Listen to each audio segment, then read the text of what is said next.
Bom, para você, bonitão, se tornar o cara para sua bonitinha, como cantou o Roberto agora, vamos convidar uma expert em assuntos picantes. Não diria isso, porque romantismo é necessário, mas criatividade na hora do sexo é mais do que necessário. Bom, vou falar, os 5 países mais sexualmente satisfeitos são, em primeiro lugar, Suíça. Eu levei um espanto, como Suíça? Segundo, Espanha, tá? Vai lá. Terceiro, Itália. Tudo bem. Quarto lugar, Brasil. E quinto lugar, Grécia. Eu acho que a gente devia subir no ranking e deixar o suíço no chinelo, sabe? E com dicas e informações, esta sexóloga, nossa parceira querida, vai dar sugestões de puro êxtase, com o brilho das fantasias sexuais. Boa noite, Paula Napolitano. Doutora, você está muito magrinha, eu te falei aqui antes em off, mas tá linda, Tudo viu? Tudo bem? Bem, Paulinha, pra gente ver, querida, como é que você tá? Prazer é meu, tô ótima. Você tá meio sumida daqui, né, Paulinha? Eu Quanto fico tempo? Na esperança dos convites sempre, Quanto vibrando. tempo tem que a Paulinha não vem aqui? Já tem bastante tempo, não é legal? Também acho, concordo plenamente. Que bom. Mas tá muito magrinha, viu, Paulinha? Cuidado. Não, eu tô saúde só. Então tá bom. Saúde. Bom, eu tô aqui com um negócio, Paulinha, que o Instituto Universitário de Saúde Mental de Montreal, ou Montreal, como chamam lá, né? Fez uma pesquisa que eu achei super interessante sobre o que é fantasia sexual e o que são os desvios sexuais. Então, você pode explicar pra gente o que é cada um deles, fantasias e desvios? É uma coisa que se confunde um pouco, né? Até porque vai mudando de acordo com a época, né? Porque os desvios vieram até da questão da parafilia, né? Que em grego para é fora, filia é amor. Então seria tudo que seria fora do amor, né? Que seria fora do considerado, entre aspas, normal. Então, etimologicamente, parafilia é fora do amor. Exatamente. Então, o que considerariam as coisas, se a gente fosse pegar a questão da igreja, seria tudo que estivesse fora da procriação, seria considerado parafilia. Ao longo do tempo, a gente vai entendendo que não é bem assim que acontece, que existem outras formas de amor, de demonstrar. Então, é um termo que a gente toma um pouco de cuidado, mas o que seria de maneira geral, né? É a ideia de que quando começa a ser uma única maneira de se ter prazer, e começa, de alguma forma, a te prejudicar um pouco no seu dia a dia. Então, normalmente, é algum objeto ou alguma coisa em que a pessoa sente atração e tesão e se relaciona somente a partir dessa coisa. Ou seja, isso aí é o transtorno. Que seria, de alguma forma, considerado... Só que, por exemplo, o voyeurismo, né, e o exibicionismo poderiam estar, eles estão, na verdade, dentro de uma parafilia, considerado. Mas a gente sabe que faz parte das fantasias sexuais um pouco de voyeurismo, um pouco de exibicionismo. Então, a gente tem que tomar um pouco de cuidado quando a gente fala nessa distinção. Então, seria um exagero. Seria como se fosse uma única maneira de se ter prazer dessa forma e que começa a prejudicar, porque não tem outras formas. Começa a prejudicar muitas vezes os casais, porque um quer uma coisa, quer variar um pouco e a pessoa não consegue. Então é como se fosse uma necessidade, né? Os desvios sexuais é como uma pessoa, ela precisa daquilo. E não que ela quer, como ela quer variar, que é o caso das fantasias sexuais. São formas da gente variar, da gente imaginar, da gente apimentar as relações, cara, né? Vestido de Batman, a mulher de Mulher Maravilha, essas histórias assim? Exatamente, até o que trouxe os 50 tons de cinza seria aquela imagem também da coisa da mulher submissa. Então tudo isso entra, como também muitas vezes as fantasias de corpo, que aí entra isso que você está falando, Batman, a enfermeira, a professorinha, então tem todas essas coisas. E tem as fantasias que ficam na nossa imaginação, né? Então, sobre as fantasias, você acha que elas são prejudiciais ou são saudáveis no relacionamento? As fantasias, elas são saudáveis para o relacionamento, porque na verdade o que é uma fantasia? É um mundo imaginário nosso, onde nesse mundo vale tudo. Eu crio, eu protagonizo, eu crio os atores, eu crio o cenário, eu crio o cheiro, eu crio tudo ali. Então, ele usa para apimentar realmente a relação, que eu posso ter sozinho, Então eu posso ter as minhas fantasias onde eu vou lá e tenho as minhas fantasias, isso me excita, me traz. Como eu posso dividir com o meu parceiro ou com a minha parceira. Tá. Então falar, olha, pensei nisso, imagina a gente naquele lugar e tal. Isso ser uma brincadeira entre o casal. Então isso pode ser uma coisa muito positiva, assim. E é uma intimidade grande, você contar uma fantasia sua, né, para o seu parceiro. É uma intimidade, é uma demonstração de confio em você. Exatamente, está corretíssimo isso. Agora, uma outra coisa. Filmes adultos, porque tem casal que assiste junto. Acho legal. Tem mulher que briga com o parceiro. Tem homem que assiste sozinho. Tem mulher que assiste sozinha, que eu conheço um monte. Tá. É prática saudável ou não isso? Brigar por isso, sei lá. O que a gente sempre considera o que é saudável e o que não é saudável? A partir do momento que começou a prejudicar a minha vida em algum âmbito, não é mais saudável.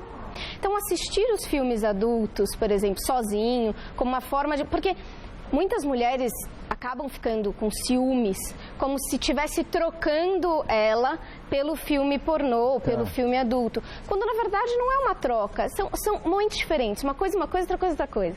Então, um momento de prazer com você mesmo, onde a pessoa fica lá, assiste um vídeo, é uma coisa, é um prazer diferente, é um momento que você está lá só para você, você não precisa se preocupar com o outro, com o prazer do outro. E o momento que você está a dois é outra história, é outro prazer, é outro envolvimento. Então, se não estiver prejudicando, ou seja, eu só estou assistindo o filme e estou deixando meu parceiro ou minha parceira de lado, aí a gente pode começar a questionar.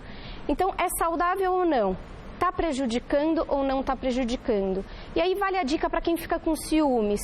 Não precisa ter ciúmes, porque é um momento da pessoa, um momento individual, é um prazer diferente, que não substitui a relação sexual. Claro. Bom, eu sei que muitas bonitinhas têm vergonha, né? Devem ter vergonha de colocar as suas fantasias. Homens também têm vergonha de colocar a história da confiança. Exatamente. Eu confio em você, em seus parceiros. Como é que a gente pode driblar esta timidez, Paulinha? Que não sei se é timidez isso. Deve ser, ou falta de confiança. Pode ser timidez, falta de confiança, porque a gente já conversou sobre isso, né, algumas vezes aqui. A gente ainda vive numa sociedade bastante machista, né? E que sempre valorizou o desejo, o tesão masculino e nunca o feminino. Então a mulher realmente era isso, né? Ela era mulher para a procriação, a mulher ali dentro de casa, e a mulher do prazer era a mulher da rua. Então a mulher ainda traz muito desses mitos, tabus e preconceitos. Memória de DNA. Também, às vezes, né? Então, a gente tem que tomar um certo cuidado, porque aí a mulher traz isso como assim, filme pornô é só de homem, fantasia só homem que tem mais desejo que mulher, quando na verdade não. Não é nada. Né? Então, e muitas vezes o parceiro compactua para essa visão. Né? Também falando, porque homem, filme pornô é de homem mesmo, não eu faço isso porque eu tenho necessidades, como se a mulher não tivesse. Claro, né? Claro. Então, acho que conversar sobre o assunto é uma maneira de talvez diminuir um pouco essa timidez, lógico. Deixar claro que tudo que for dito ali entre eles e o que eles acordarem, fazer ou não fazer, é só do casal, vai ficar entre as quatro paredes. Então, mostrar essa confiança e conversar sobre o assunto, acho que é uma boa maneira, né? Claro que eu vou tentar generalizar agora, não vou perguntar o que os seus pacientes, né, as suas pacientes, os pacientes têm como fantasia. Mas quais as fantasias mais comuns entre as mulheres, as bonitinhas? E entre os homens também, depois? Olha, você sabe que até muito tempo atrás, até pouco tempo atrás, as fantasias sexuais eram bastante distintas entre os homens e as mulheres. Os homens ficavam com fantasias mais apimentadas, digamos assim, e as mulheres ficavam com fantasias mais românticas, com fantasias que envolvessem mais uma questão aí do romantismo. E o que a gente está vendo hoje, tanto em consultório quanto em pesquisas recentes sobre fantasias, é que hoje em dia elas se misturam. Não tem mais muito fantasia de homem e de mulher. As fantasias são as mesmas.